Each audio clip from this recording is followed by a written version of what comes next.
vais. Hop là.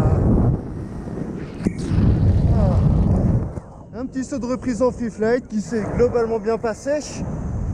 Et j'ai le temps pour vous parler d'une notion assez importante qui s'appelle le droit à l'image. Je vais être rapide. Le droit à l'image, c'est avant tout le respect de la vie privée, posé par l'article 9 du Code civil, qui stipule que chacun a le droit au respect de sa vie privée.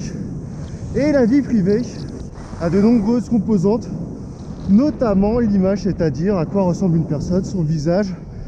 Et ce droit à l'image interdit en fait, non pas de capter des images ou des vidéos de quelqu'un, vous pouvez tout à fait le faire, mais de les diffuser après au public. Donc diffusion au grand public, que ce soit dans un journal télé, réseaux sociaux, etc.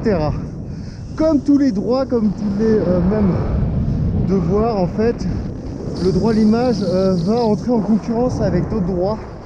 Par exemple, le droit à la liberté d'expression, notamment pour les journalistes, ou le droit à l'information.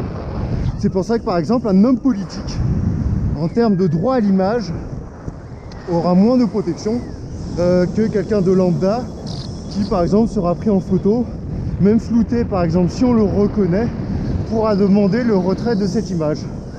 Le droit à l'image aussi va aller à l'encontre de temps en temps de la liberté artistique, notamment par exemple utiliser des scènes de foule, etc. pour en faire un projet artistique.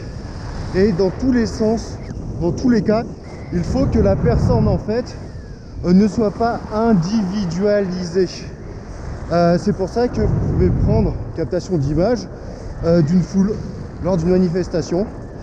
Et si la personne apparaît, voilà, non pas seule mais en groupe, etc., il sera beaucoup plus dur pour elle de démontrer, on va dire, une atteinte au droit à l'image.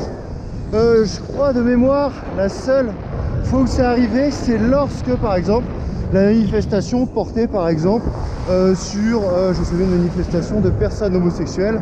À ce moment-là, si on la distingue, elle pourra demander, là, bien sûr, le retrait de l'image. Donc retenez ça, le droit à l'image, c'est pour, voilà, protéger la vie privée de la personne, qu'elle ne soit pas individualisée. Sur ce, je vous laisse.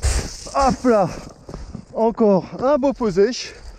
Droit à l'image, je mettrai les liens de toute façon et je vous dis à bientôt pour de nouvelles aventures. Au revoir.